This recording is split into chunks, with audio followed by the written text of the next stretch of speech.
It's a long-standing tradition since the 205 GTI in the 1980s that Peugeot always has a hot hatch in its range. The GTI badge is no more. That was followed by the 206 S16. But now most cars have 16 valves, so that's not such a big thing. Peugeot's new badge is RC. We've had the 206 RC, and now we have the 207 RC. There's a sporty feel to the interior with aluminium pedals and gear knob. The dials on the dash have chrome surrounds with checkered black inserts.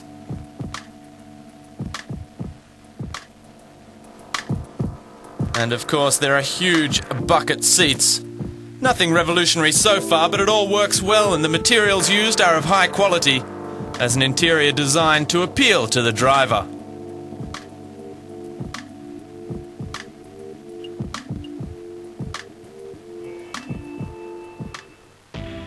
As for the outside, it's very well measured. The chassis has been lowered and the wheel arches widened. There's a spoiler on the roof and there are 17-inch plit lane alloy wheels. Peugeot just needs to give the same treatment to some of its more powerful diesel engines now. The result of all this is that the 207 RC is more elegant than aggressive. The features that really set the RC apart from other special editions like the Audi-style aluminium mirrors, the double chrome exhaust, tinted rear window and the RC logo found on the back. The changes are more radical under the bonnet. The 2-litre naturally aspirated Lotus engine has gone, replaced by a 1.6 turbo built with BMW.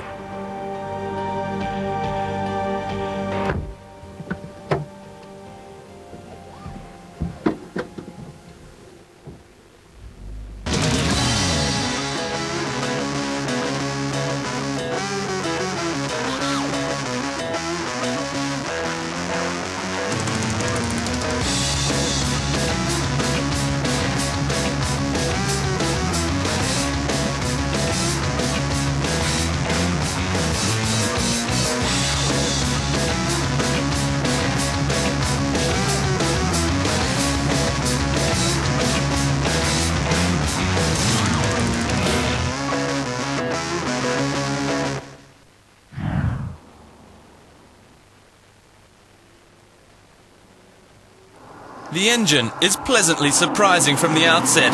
At 175 bhp it has lost a dozen or so horses and also picked up 130 kilograms compared with the 206 RC. But it responds surprisingly well thanks to the 240 Newton meters of torque from 1500 revs. Top speed is 260 k's an hour thanks to an overboost system, and the fuel consumption isn't all that bad either. Not much to say about the brakes. They have to be worked pretty hard before there's any danger of a reduction in their efficiency.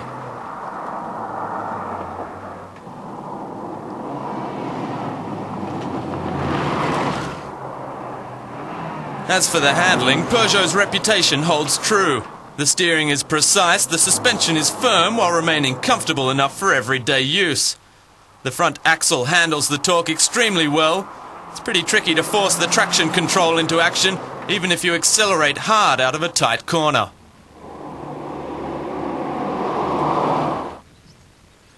In fact, it would all be perfect if Peugeot had only got the gearbox right. While the Mini S Cooper, which has the same engine, gets a 6-speed Getrag gearbox, Peugeot has opted for its 5-speed B-box. The long steps between gears just don't work, and to top it all off, the reinforced clutch isn't really up to the job. There's no real point changing down to the long first gear when second does the job on most occasions.